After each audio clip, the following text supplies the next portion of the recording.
Hello? Mom? Jeff? Hi.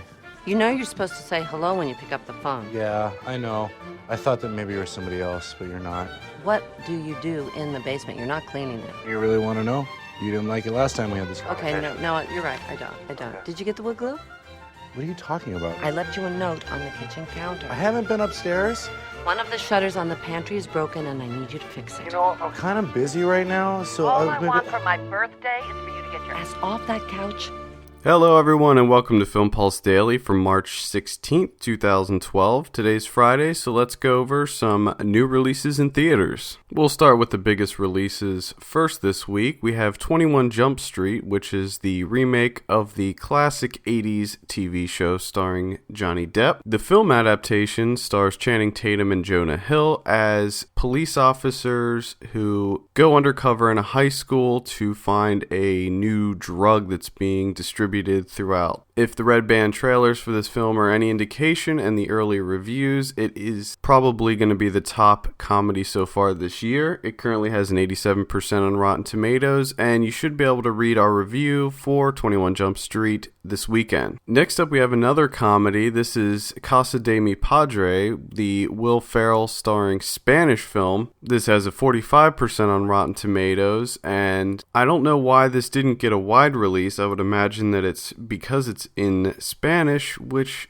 is kind of crappy to think that just because a movie's in a foreign language, it doesn't get distribution. I don't know for a fact that that is the case, but that would be my suspicion, considering that Will Ferrell and there are several other big stars in it, like Diego Luna and Gael Garcia Bernal. Either way, I think this looks pretty funny, and I'll definitely be checking that out as soon as I can. Then we have yet another comedy that only got Select City release. It's Jeff Who Lives at Home, starring Ed Helms, Jason Segel, and Susan Sarandon. This film was written and directed by the Duplass brothers, who are becoming very popular with the indie film crowd. And you probably know Mark Duplass from FX's show The League. Jeff Who Lives at Home has a 74% on Rotten Tomatoes, and I highly recommend checking that one out. Finally, there's a couple on-demand movies that are getting their theater run today.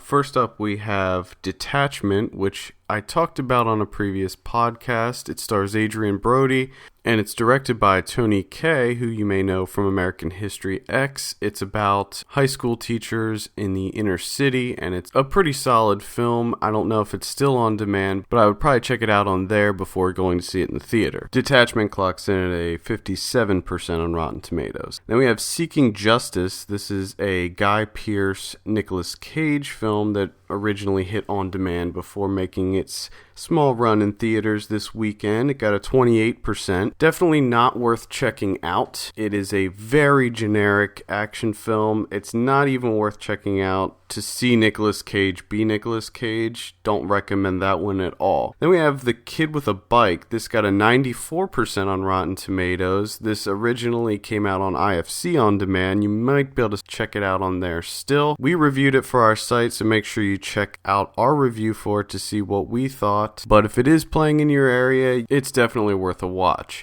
We also have Natural Selection. This got an 85% on Rotten Tomatoes, and I don't know too much about this movie. I know it did premiere on demand originally. It does look pretty funny, but I think it's another movie where if it's on demand, check it out on there rather than going to see it in the theater. And that does it for new releases in theaters. Although a bunch of stuff came out, odds are in your area all that's playing is 21 Jump Street, so you should probably just go see that. As always, we welcome your comments, suggestions, and feedback. Just send us an email at podcast@filmpulse.net, and you can always join in on our conversation on our site at www.filmpulse.net. You can also check us out on Facebook at facebook.com/filmpulse. While you're on our site, make sure you check out our Film Pulse store and buy some of the DVDs and Blu-rays we talked about during the week and some of our personal favorites. If you don't feel like buying any movies, you can also click on the Amazon banner, buy some stuff, and help out the show greatly. For filmpulse.net, my name is Adam, and we will see you this weekend.